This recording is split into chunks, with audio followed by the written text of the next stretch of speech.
YouTube రామరాజ్యం channel ప్రేక్షకులకు నమస్కారం. ఈరోజు ప్రధాన అంశం ఆంధ్రాలో రాజకీయ వేడి. ఆంధ్రప్రదేశ్ రాష్ట్ర విషయంగా రాజకీయ వేడి ఊపు అందుకుంది.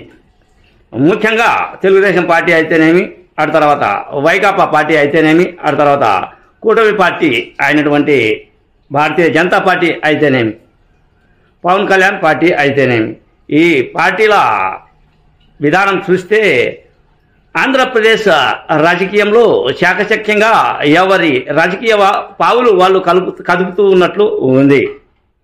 కూటమి ప్రభుత్వ విషయానికి వస్తే రాజధాని అంశంగా ముందుకు తీసుకువెళ్తూ ఉంది. ప్రధాని మోదీతో పనులు పునఃప్రారంభించి ఆ కార్యక్రమాన్ని విజయవంతం చేసి ఆంధ్ర ప్రజలను ఆకట్టుకోవాలి అన్న ఉద్దేశం కూటమి ప్రభుత్వానికి ఉంది. అటు తర్వాత వైకాపా విషయానికి వస్తే వైకాపా పార్టీ జగన్మోహన్ రెడ్డి ఆ ప్రభుత్వంపై ఎన్నో రకాలైన ఆరోపణలు గుప్పిస్తూ ఉన్నాడు. ఆ ఆరోపణలు గుప్పిస్తూ ఒక పథకాన్ని కూడా అమలు చేయలేని పరిస్థితి ఉంది అని మొత్తం ఆంధ్రప్రదేశ్ కూటమి పరిపాలనపై అసంతృప్తితో ప్రజలు ఉన్నారు అని తన సంకేతాన్ని తమ నాయకులకు ఇచ్చే ఉద్దేశంలో జగన్మోహన్ రెడ్డి ఉన్నాడు.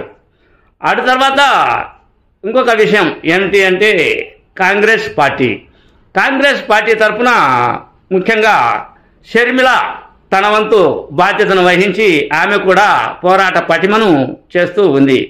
ఎవరి మీద అంటే ఆంధ్రప్రదేశ్ ప్రభుత్వం మీద. ఈరోజు ఆమెను హౌస్ అరెస్ట్ చేశారు అని, అటు తర్వాత ఆంధ్రప్రదేశ్ విజయవాడలోని ఆంధ్ర భవనం, అటు తర్వాత కాంగ్రెస్ పార్టీ కార్యాలయంపై భారతీయ జనతా పార్టీ నేతలు కార్యకర్తలు కోడిగుడ్లు విసిరారు అని దీని మీద రాద్ధాంత రాజకీయం నడుస్తూ ఉంది. ఈ విషయం పక్కన పెడితే ముఖ్యంగా హాట్ టాపిక్ విషయం ఏమిటి అంటే సింహాచలం దేవస్థానం. ఈ సింహాచలం దేవస్థానంలో 8 మంది భక్తులు మృతి చెందారు. ఏదో గోడ కూలి అని మృతి చెందారు. అకాల వర్షాల కారణం వల్ల గోడ కూలి 8 మంది భక్తులు మృతి చెందారు అని ఇది రాజకీయంగా ప్లస్ చేసుకునే అంశం వైపు జగన్మోహన్ రెడ్డి వెళ్తూ ఉన్నట్లు తెలుస్తూ ఉంది.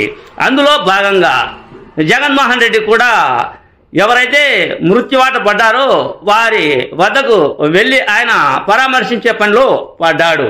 అక్కడికి వెళ్ళి అందరినీ ఆప్యాయతగా ప్రేమగా మాట్లాడాడు జగన్మోహన్ రెడ్డి. అయితే ఇది యాదృచ్ఛికంగా జరిగింది అని, ఇది ప్రకృతి వైపరీత్యం వల్ల జరిగిందని, దీన్ని రాజకీయం చేయవద్దు అని హోమ్ మినిస్టర్ అనిత కూడా కొంతమంది వివిధ పార్టీ నాయకులకు సూచిస్తూ ఉంది.